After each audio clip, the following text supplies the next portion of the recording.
And God help you if you use voice-over in your work, my friends. God help you. Ça, c'est Brian Cox qui interprète le rôle de Robert McKee, le très fameux auteur du livre Story dans le film Adaptation de Charlie Kaufman. And why the fuck are you wasting my 2 precious hours with your movie? Dans la vraie vie, Robert McKee n'est pas contre la voix off. D'après McKee, il y aurait 2 types de narration. Alors on verra ensuite qu'il y en a beaucoup plus que ça, mais notre ami Bob, lui, les distingue à travers ce filtre. Pour lui, il y a la narration qui raconte et celle qui contrebalance. Fidèle au poste, je m'apprête une nouvelle fois à étaler le fruit de mes recherches. Entre citation et exemple, mon seul réconfort, c'est d'imaginer pouvoir aider quelqu'un. Ma cible, celui que j'étais autrefois.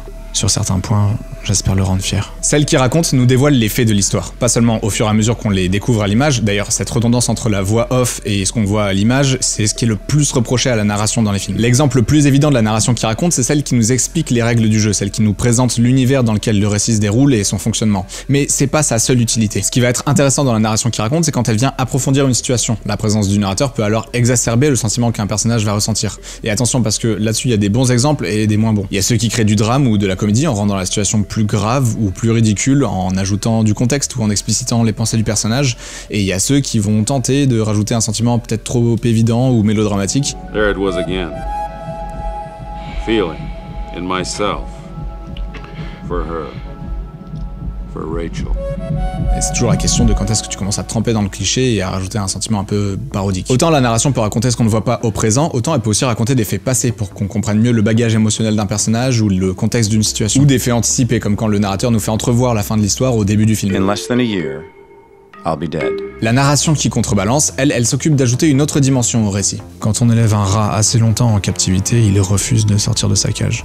Ma cage, c'est moi qui l'ai construite. Je me demande quand j'ai fermé la porte pour de bon. À quel moment j'ai accepté d'enseigner ce que je ne sais pas, ce qui a pu me convaincre que parler aurait plus de valeur que d'écouter. Le but, c'est de faire entrer en collision 2 plans de lecture. C'est là qu'on a tendance à voir le narrateur ajouter une nouvelle couche d'ironie à la situation. Quand on regarde un personnage agir dans un contexte intime, la voix off peut contrebalancer en nous exposant son point de vue sur la société. Ou quand il part manifester pour les droits des femmes, la voix off peut nous apprendre que ce soir, sa femme le quittera après avoir appris sa relation extra-conjugale avec sa secrétaire. Parce que comme toujours, avec un brin d'ironie, c'est mieux. Il y a des tas de cas d'usage intéressants pour le narrateur, tout plein d'idées à creuser pour développer sa propre narration audiovisuelle, mais avant qu'on parle des dispositifs narratifs, des cas de narration insolite et du fameux narrateur trompeur, ça vient d'où le narrateur? Nous sommes à l'âge de Pierre. Pierre? Présent. Je vous apprends rien, les premières histoires elles étaient racontées à l'oral. Et bah le narrateur c'est celui qui raconte l'histoire. Et les premières histoires dont on a gardé une trace aujourd'hui, elles datent d'il y a 36 000 ans. Et elles sont en Ardèche. Pas mal, non? C'est français. Bon, ok, le récit est pas hyper précis, c'est plus une fresque à interpréter qu'une histoire en bonne et due forme. Et oh les enfants, vous n'avez rien de mieux à faire que de regarder la fresque. Allez, on éteint. Les premiers récits retrouvés de l'humanité, c'était d'abord des dessins et des gravures, et puis ça a évolué en symboles, en hiéroglyphes. On peut notamment retrouver les récits des rois et des dieux égyptiens qui ont été déchiffrés grâce à qui? Grâce à quoi?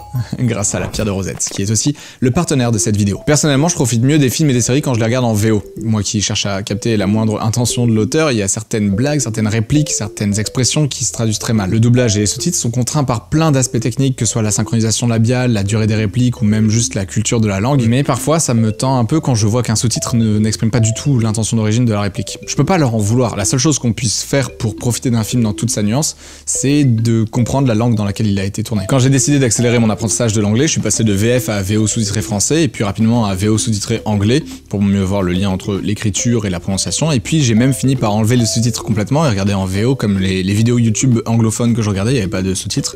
Donc forcément, il y a un moment où t'es perdu, tu comprends rien, c'est le principe de l'immersion, mais il faut avoir un support à côté pour pouvoir progresser plus rapidement. Et bah, ça tombe bien parce que c'est ce que Rosetta Stone nous propose. Rosetta Stone, c'est une application d'apprentissage de langue qui propose une expérience en totale immersion, en évitant de vous faire apprendre des traductions, mais plutôt en utilisant votre propre aptitude à faire le lien entre des situations que vous voyez, les sons que vous entendez, les différences que vous percevez. Quand on a appris notre langue maternelle, on n'avait pas de base de traduction. On a appris en grandissant à faire l'association entre le son arbre et l'objet arbre, par exemple. Et bah là, c'est pareil. Au lieu de vous faire apprendre par cœur une traduction, on vous fait deviner, déduire le sens d'un mot pour que ça rentre plus efficacement. Et comme notre entourage nous apprenait à mieux prononcer une phrase en nous faisant répéter jusqu'à ce qu'on le dise bien, Rosetta Stone utilise un outil de reconnaissance vocale qui compare votre prononciation à celle des locuteurs natifs de la langue que vous apprenez. Et vous apprenez à le dire comme eux le disent.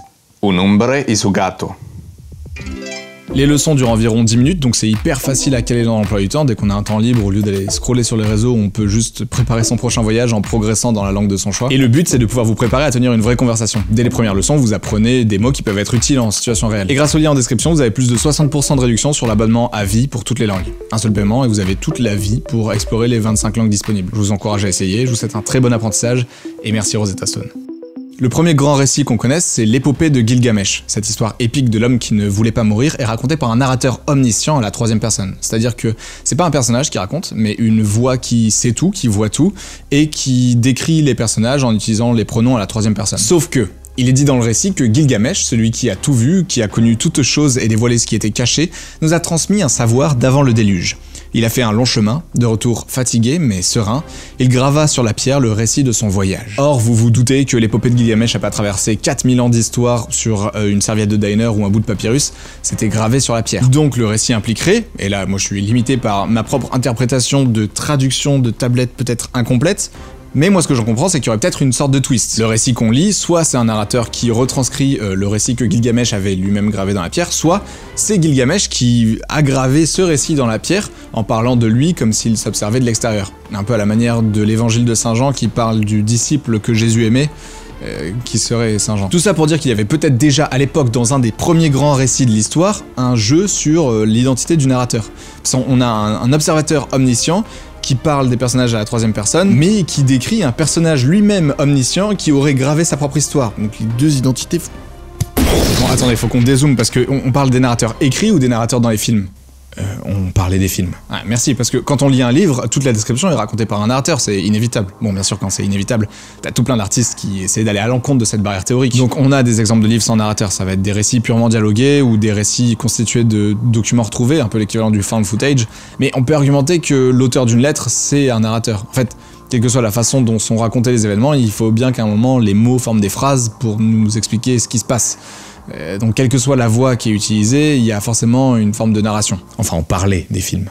Oui, bah ça va, enfin, il y a des choses à apprendre de la littérature quand même. On a les narrateurs à la première personne qui incarnent un personnage et racontent leur histoire en disant « je ». On a les narrateurs à la troisième personne qui sont externes à l'histoire et qui racontent en disant « elle » ou « il » à propos des personnages. Et plus rare, mais ça existe, on a les narrateurs à la seconde personne. Et souvent, ils vont raconter l'histoire en utilisant le pronom « tu » ou « vous ».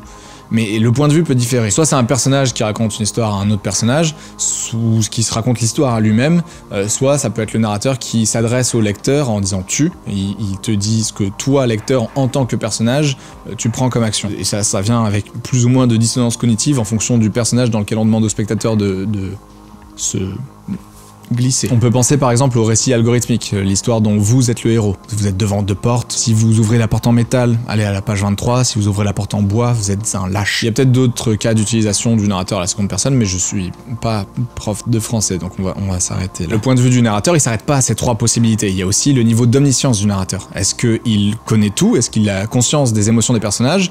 Ou est-ce qu'il observe que la façade des événements et il laisse au spectateur libre cours à l'interprétation? Ou est-ce qu'il est attaché au point de vue d'un seul personnage et il est obligé de voir tous les événements à travers le prisme déformé des émotions de cet avatar. On dit qu'il est soit omniscient, soit objectif, soit subjectif, sachant que l'objectivité du narrateur c'est un vœu pieux, c'est inatteignable, c'est choisir en fait de raconter un événement, choisir l'ordre des mots dans lequel on décrit ce qui s'est passé, c'est déjà, même si on évite d'avoir un filtre d'interprétation, c'est déjà avoir un impact sur les émotions du spectateur vis-à-vis du récit. C'est pour ça qu'il faut jamais oublier que tout média, toute histoire qu'on nous raconte, toute information qu'on reçoit, nous est transmise à partir d'un certain point de vue. Il faut sans cesse remettre en question les biais, le contexte, les intentions conscientes ou inconscientes de l'auteur pour se rapprocher d'un esprit critique. Ouais, dans mes vidéos, je vous dis que ce que je sais, ce que je pense être vrai d'après mon point de vue subjectif. Et je fais pas mes vidéos sans avoir un but derrière aussi. Vous vous doutez bien que moi aussi je veux m'en sortir dans la vie. Bon là je suis allé plus loin que le narrateur, je parle de questionner les intentions de l'auteur, mais parce que pour un narrateur c'est pareil. Le narrateur il a un but avec son récit, que ce soit conscient ou inconscient. Et avant d'aller questionner les intentions de l'auteur, c'est aussi intéressant de se demander ce que le narrateur essaie d'accomplir en racontant son histoire ou avec la façon dont il la raconte. Est-ce qu'il essaie de nous convaincre par les émotions ou par la raison? Est-ce qu'il se positionne comme autorité ou comme victime? Et s'il essaie de nous faire croire qu'il ne fait que retransmettre sans teinter la vérité, qu'est-ce que ça dit sur lui? Est-ce qu'il est naïvement idéaliste? Est-ce que c'est un fin manipulateur? Et qu'est-ce que sa vérité est censée changer en premier lieu? Pourquoi est-ce qu'il a choisi de la raconter? On peut revenir à nos... Oui, pardon. Non mais ça se demandait si les films t'intéressent, quoi. Non mais ça va, c'est pas hors sujet non plus. Dans les films, on n'a pas forcément un narrateur, puisque l'équivalent des mots et des phrases dans un livre, ce sont les plans, les images, le montage, le mouvement. Donc on n'a pas forcément besoin de quelqu'un qui nous explique ce qu'on est en train de voir. D'ailleurs, c'est ce qu'on préfère en général dans les films, c'est d'essayer de comprendre ce qu'on est en train de voir, jusqu'à ce qu'on se le demande même plus, parce que notre esprit assemble les pièces du puzzle pour comprendre les enjeux d'une situation. L'équivalent du narrateur intrinsèque à une histoire écrite, dans une œuvre audiovisuelle, ça va être la mise en scène. Le narrateur, au lieu de vous guider par les mots, va guider votre regard vers les éléments qui vous permettront de comprendre l'histoire. Par souci de clarté, je vais faire une différence entre ce narrateur-là, qu'on va appeler tout simplement le metteur en scène, et le narrateur de voice-over. Donc quand je parlerai de narrateur, je parlerai de voice-over et pas de metteur en scène. On a beau aimer assembler les pièces du puzzle nous-mêmes, parfois les enjeux ne sont pas si visibles. Parfois le conflit interne du personnage ne peut pas passer que par ses actions. Et comme il faut quand même faire comprendre aux spectateurs ce qui travaille le personnage de l'intérieur, et qu'on n'a pas forcément envie de le faire débattre pendant des heures avec d'autres personnages pour lui tirer les vers du nez, on a toujours le choix de faire entendre ses pensées en voice-over. Il peut juste nous dire à quoi il pense, l'équivalent du narrateur à la première personne. Un narrateur homodiégétique, c'est-à-dire qu'il appartient au récit qu'il nous raconte. Dans d'autres cas, on souhaite recréer le sentiment d'une histoire racontée autour du feu, ou par un étranger atypique dans une salle de bowling. Oh, look at me. I'm rambling again. S'il n'est pas impliqué dans l'histoire, c'est l'équivalent d'un narrateur à la troisième personne, un narrateur hétérodiégétique, c'est-à-dire qu'il fait pas partie du récit qu'il raconte. Et parfois on aime mélanger ces deux idées. Le conteur d'histoire, celui qui va observer les personnages concernés par le conflit et qui parle d'eux à la troisième personne, c'est lui aussi un personnage travaillé par ses pensées, qui ajoute un filtre subjectif à son récit. Ou inversement, le narrateur est un des personnages les plus concernés par le conflit, avec une subjectivité presque problématique, mais parfois juste pour aller à contre-pied de la logique, il va sortir de sa subjectivité pour aller narrer des événements dont il ne peut absolument pas avoir connaissance. Et alors à partir du moment où on peut mélanger les idées, il y a tout plein de choses qui deviennent possibles. On peut avoir des histoires dans les histoires, un narrateur personnage qui raconte une histoire à d'autres personnages et ils peuvent y réagir ensemble. Ou alors un personnage de l'histoire trouve un document qui raconte une autre histoire, que ce soit une lettre écrite, un rapport d'enquête, une transcription de procès, un enregistrement ou un journal intime. Avec ça, on peut justifier la voix off tout en permettant de creuser plus loin dans la construction de l'univers, dans les enjeux thématiques ou la psychologie d'un personnage. Une histoire dans une histoire, on appelle ça une histoire cadre, ou un récit enchâssé. A frame story. On peut aussi jouer sur le montage en étirant un monologue sur les images de la scène suivante. Et le monologue diégétique, c'est-à-dire qui est dans le récit de l'histoire, devient une narration en voix off. Bonus si la scène qu'on regarde vient contrebalancer le monologue qu'on écoute plutôt que de l'illustrer simplement. On peut juste avoir un personnage qui explique ce qu'il cherche à faire pendant qu'on le regarde exécuter une procédure. On peut avoir un personnage qui fait des prières dans lesquelles il demande conseil à son dieu, et bonus si sa relation avec sa foi a sa propre évolution au cours du film. On peut largement avoir plusieurs personnages qui enfilent la casquette du narrateur à tour de rôle. On peut laisser le narrateur s'adresser directement au spectateur à travers le quatrième mur, comme Deadpool ou Ferris Bueller ou beaucoup de narrateurs. Il y a même des histoires cadres qui s'amusent à casser le quatrième mur de l'histoire encadrée. Cursing the heavens in futility. No, I'm not. I'm cursing you, you stupid boy, so shut up and leave me alone! On peut laisser le narrateur interrompre la temporalité de la scène à chaque fois qu'il a une crise existentielle ou un commentaire ironique sur la situation. Mais surtout, on peut manipuler l'audience. N'y aurait-il dans mon livre, pour toute vérité, que l'aveu de mon mensonge? Il me semble que j'échapperai aux reproches adressés par moi aux autres narrateurs, en convenant que je ne dis pas un seul mot de vrai. Je vais donc raconter des faits que je n'ai pas vus, des aventures qui ne me sont pas arrivées et que je ne tiens de personne. J'y ajoute des choses qui n'existent nullement et qui ne peuvent pas être. Il faut donc que les lecteurs n'en croient absolument rien. Ça, c'est un extrait du livre premier des histoires véritables de Lucien de Samosate, écrit en l'an 166. Et à l'extrême opposé de ce disclaimer on ne peut plus honnête, on a l'intro du film Fargo. Ceci est une histoire vraie. Les événements représentés dans ce film ont eu lieu dans le Minnesota en 1987. À la demande des survivants, les noms ont été changés. Par respect pour les morts, le reste a été raconté exactement comme c'est arrivé. Et entre ces deux extrêmes, on a le narrateur non fiable. En 1950, le film Rashomon marque les esprits au point de donner son nom à un procédé de narration. Akira Kurosawa nous y raconte un crime par le biais de 4 témoignages, chaque témoignage ayant ses subtiles différences qui chaque fois tentent de préserver l'honneur du témoin, entrant ainsi en contradiction avec les autres témoignages. À la fin, on ne sait plus qui croire, et un des auditeurs du récit en conclut que tout le monde ment par égoïsme. Il n'y a qu'en confrontant plusieurs versions qu'on peut s'approcher de la vérité. Est-ce que les témoins mentent consciemment pour se protéger, ou est-ce que notre subjectivité déforme notre perception des événements?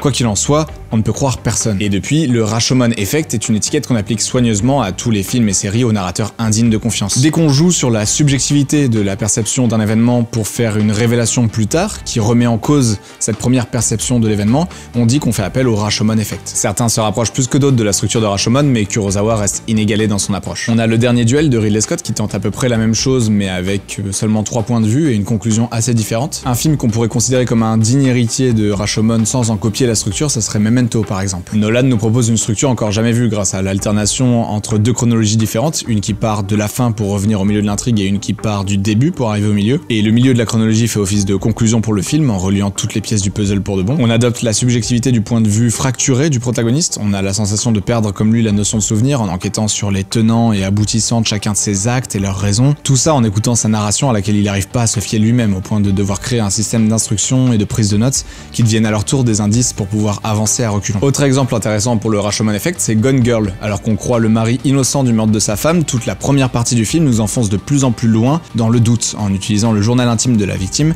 pour rendre de plus en plus crédible la culpabilité du mari.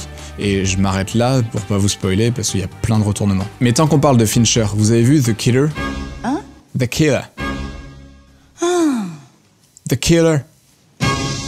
Je dirais pas que j'ai surkiffé, mais il y avait un truc intéressant à propos de sa narration. Pour une fois, la non-fiabilité du narrateur était un peu plus subtile. I don't give a fuck. En fait, on a un gars qui est en constant monologue interne pour garder son sang-froid, pour tenter d'être clinique dans sa méthode, pour éviter de déraper, et qui, dès qu'on le voit passer à l'action, se foire bêtement. Et on le suit pendant tout le film en train d'essayer de garder son calme, de réparer le bordel qu'il a foutu en répétant sa procédure à tue-tête, mais il a absolument pas le contrôle qu'il croit avoir. Et dans la gravité de la situation, il y a une ironie presque comique qui se crée entre la voix du narrateur et les actions du personnage. C'est vraiment ce dont parlait Robert McKee, la narration qui contrebalance, celle qui vient rajouter une couche de conflit, une couche de sous-texte, et donc une piste de lecture. Et si on a des histoires qui interrogent l'intégrité de leur narrateur, on a des personnages qui remettent eux-mêmes cette intégrité en question. Big Fish raconte l'histoire d'un fils qui a grandi en écoutant les histoires fantastiques et invraisemblables de la jeunesse de son père. Maintenant adulte, il confronte son père en le suppliant de raconter la vérité ne serait-ce qu'une fois, ce à quoi le père ne peut se résoudre. C'est un film magnifique, très tendre, très émouvant, et comme le père est mourant, le fils se retrouve face à un choix, rejeter pour de bon les histoires fantastiques de son père, ou accepter de jouer le jeu et de ne jamais connaître les explications rationnelles. En fait, à partir du moment où le narrateur est impliqué dans l'histoire, on attend presque de lui qu'il déforme les faits. Avec toutes les histoires qu'on a l'habitude de consommer, le principe de subjectivité devient presque évident. Quand un personnage nous raconte sa version d'une histoire, le moment qui nous intéresse, c'est quand la surface se craquelle, que sa version ne tient plus et qu'on attend de voir à quoi va ressembler la réalité. Parce qu'un personnage n'est intéressant que s'il a le pouvoir de faire des choix. En anglais, ils appellent ça agency, et on a adapté le terme en français, donc on peut parler d'agentivité. C'est la capacité du personnage à pouvoir agir, à avoir un impact sur son environnement. Un personnage qui manque d'agentivité, c'est un personnage qui suit un chemin tout tracé, qui fait ce qu'on lui dit. À l'inverse, c'est un personnage avec beaucoup d'agentivité, c'est un personnage qui va tout le temps tenter par lui-même de nouvelles actions pour faire évoluer la situation. Et parce que le personnage a ce pouvoir-là, parce qu'il fait preuve d'agentivité, il peut choisir de mieux retenir certains détails, de les embellir, de les commenter, ou de les oublier, de mentir. On a tous une image de nous-mêmes qu'on essaie d'exposer au monde. On est en constante négociation avec ceux qui nous perçoivent pour qu'ils nous voient comme on aimerait qu'ils nous voient. Et même un personnage qu'on aurait rien à foutre, il aurait une raison derrière cette désinvolture. Ou alors si vraiment il s'en fout de tout, c'est qu'il essaie de prouver quelque chose. Il y a toujours un biais. Et c'est ce biais, le filtre, qui peut teinter la voix du narrateur. Il peut aussi y avoir des biais de perception, que ce soit par le contexte d'une situation ou par le développement psychologique du personnage. En fonction des biais de perception, il peut mal interpréter une information. S'il a 5 ans, il peut pas comprendre que maman n'est pas juste partie discuter avec le monsieur dans la chambre. Mais quel monsieur? Mais il y a pas de monsieur. Allez, gomme le monsieur.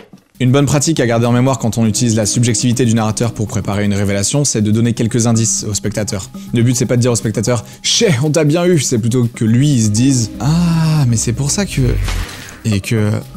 Ok, pas mal. Dans tous les cas, l'anticipation du spectateur, c'est un des leviers les plus durs à manipuler dans ce genre de situation. Si toutes les pistes mènent au mensonge du narrateur, on risque de le sentir venir. Si aucune n'y mène, on risque de pas y croire. Faut aussi garder en tête qu'à partir du moment où le narrateur se montre non fiable, le spectateur va commencer à douter de chacun de ses récits. Même si le narrateur part dans un niveau d'omniscience dans lequel il a pas besoin de mentir, en racontant une histoire qui ne le concerne pas, le spectateur peut à tout moment se demander si le narrateur déforme pas encore les faits. Et bien sûr, ça arrive aussi qu'un narrateur subjectif n'ait pas de raison de déformer la vérité. Dans La Cité de Dieu, on n'a aucune raison de ne pas croire ce que nous raconte Bouscapé, même s'il y a quelques événements qu'il ne peut pas connaître dans leur entièreté, comme l'attaque du motel par exemple, qui nous a raconté une première fois du point de vue de ce qui s'est raconté dans la cité, sans avoir le point de vue de Zé Pequeno, puis finalement la mise en scène revient en arrière pour nous montrer les éléments manquants de la version de Bouscapé, et on découvre le premier acte sadique qui lance Zé Pequeno sur son arc de déchéance. Dans Stand By Me, le narrateur à la première personne est un Gordy adulte qui relate l'aventure de son enfance. À part l'accuser sans preuve de fabuler sur des événements que sa mémoire pourrait avoir déformés, on n'a aucune raison de remettre en question la fiabilité de sa narration. Ce qui est intéressant quand un narrateur à la première personne reste fiable, c'est simplement d'avoir accès à ses émotions, à la façon dont les événements le touchent. Aussi, intéressant, il peut arriver qu'un narrateur hétérodiégétique à la troisième personne se révèle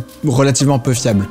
Il se trompe et se corrige après coup, ou il décide en prenant le spectateur à partie de raconter tel ou tel moment, mais de sauter un événement qu'il a pas envie de raconter. Dans ce genre de cas, le narrateur devient tellement un personnage à part entière qui fait souvent partie d'un récit cadre autour de l'histoire qu'il raconte. Mais d'ailleurs, je réalise que les narrateurs à la troisième personne complètement absents de l'histoire sont assez rares finalement. J'imagine que si on joue trop avec le rôle du narrateur et que ça devient un personnage assez atypique, enfin à force d'entendre sa voix, on a envie de le voir. Je sais pas. En tout cas, à part un côté conte pour enfants, film de Noël ou parodie de bande-annonce des années 90, Life has a funny way of repeating itself. La voix off sans visage est pas hyper fréquente non plus. Peut-être un truc à innover de ce côté-là. Si vous écrivez un narrateur en voice-over, voici quelques conseils que je me suis noté pour moi, que vous êtes libre d'ignorer. Quand quelqu'un commence à raconter une histoire à l'oral, les informations défilent bien plus vite qu'à l'image, donc faut être conscient de ce potentiel des mots. Chaque phrase peut porter énormément d'informations, soulever beaucoup de questions dans l'esprit du spectateur. Chaque mot compte. En fait, d'un coup, on est capable de faire passer tout le sous-texte d'une situation dans le texte. Et ça peut être bien, ça peut être aussi, et plus souvent, lourd, notamment quand il s'agit d'un personnage qui fait le bilan des leçons apprises. Forcément, il y a des très bons contre-exemples. Si ça reste émouvant, bah c'est que c'est réussi quoi. Mais si vous voulez faire réfléchir le spectateur par lui-même, au lieu de simplifier le propos, vous pouvez amplifier les questions, vous pouvez exacerber les comportements et l'esprit des personnages, ajouter du conflit interne, ajouter une couche de lecture pour rendre possible des nouveaux niveaux d'interprétation. Et pour ça demande d'incarner le personnage en totale immersion. Si un anarchiste arrive presque à vous convaincre que la société est pourrie jusqu'à l'os, et il a sûrement beaucoup d'exemples à vous donner. Et tout ça, c'est que des observations que l'auteur, à un moment ou un autre, a vraiment perçues dans le monde réel, qu'il se soit mis dans la peau du personnage pour faire émerger ses pensées ou qu'elles viennent directement de ses propres croyances. Et c'est pareil en comédie, pour qu'on arrive à nous faire rire sur le petit détail ridicule que tout le monde a déjà vécu, c'est que l'auteur a passé beaucoup de temps à observer, à prendre des notes sur ce qu'il voyait dans son quotidien, pour que le bon élément placé au bon moment, de la bonne façon, apporte le petit grain de sel à la scène. La grande différence entre le nihilisme acerbe et la comédie tordante, ça va être le ton. Se demander comment va parler le narrateur, ça peut faire toute la différence entre un conteur soporifique et une sauce piquante. D'où parle le narrateur, à qui est-ce qu'il s'adresse, quelle position est-ce qu'il prend, quelle est sa personnalité dans ses hauts et dans ses bas. Même si le narrateur n'apparaît pas à l'image, vous pouvez le développer presque comme un personnage. Si votre narrateur est un personnage, comment est-ce que son évolution impacte son point de vue et le ton de sa narration? Et en fonction de sa personnalité, quel lien est-ce qu'il entretient avec l'image? Est-ce qu'il influence le montage? Est-ce qu'il regarde la caméra? Est-ce qu'il apparaît jamais ou seulement à quelques moments clés? Jusqu'où vont les connaissances et les perceptions de votre narrateur? Qu'est-ce qu'il sait? Qu'est-ce qu'il peut savoir? Est-ce qu'il entend les pensées de vos personnages ou est-ce qu'il peut juste interpréter leurs réactions? Est-ce qu'il peut voyager à l'autre bout de la Terre en une seconde ou est-ce qu'il ne peut poser son œil que sur un personnage ou un groupe ou un objet? Et bien sûr, son niveau de fiabilité. Est-ce qu'il peut se tromper ou est-ce que ça n'apporte rien à votre histoire? S'il a l'intention de déformer la réalité, pourquoi et comment est-ce qu'il le fait? Ou alors est-ce qu'il en est même pas conscient? Est-ce qu'il réalise qu'il s'était trompé? Et si oui, qu'est-ce que cette révélation provoque en lui? À quelle fréquence est-ce qu'il intervient? Est-ce qu'il est là juste pour planter le décor et lancer l'histoire quitte à réintervenir pour des transitions ou des révélations importantes? Ou est-ce qu'il est plus discret au début et se rend de plus en plus imposant? Et comment est-ce que le narrateur clôture sa présence? Est-ce qu'il commente l'état final du personnage? Est-ce qu'il s'adresse au spectateur pour lui poser une question ou lui faire une promesse? Est-ce qu'il annonce le dernier acte en proposant une dernière situation avant de laisser le film continuer sans lui? Ou est-ce qu'il disparaît encore plus tôt et plus discrètement? Et surtout, après avoir écrit et quand vous entamez la relecture, demandez-vous, est-ce que ma voix off apporte quelque chose d'indispensable ou est-ce que je pourrais montrer ça autrement? Friendship what are you doing? Is sacred. I'm just trying to wrap up the movie and leave the people with a message. I've got a message for you. Right. Get your feet off my fucking desk. Sorry. I work for Perry now. And stop narrating. Arthur Swoop. That's it.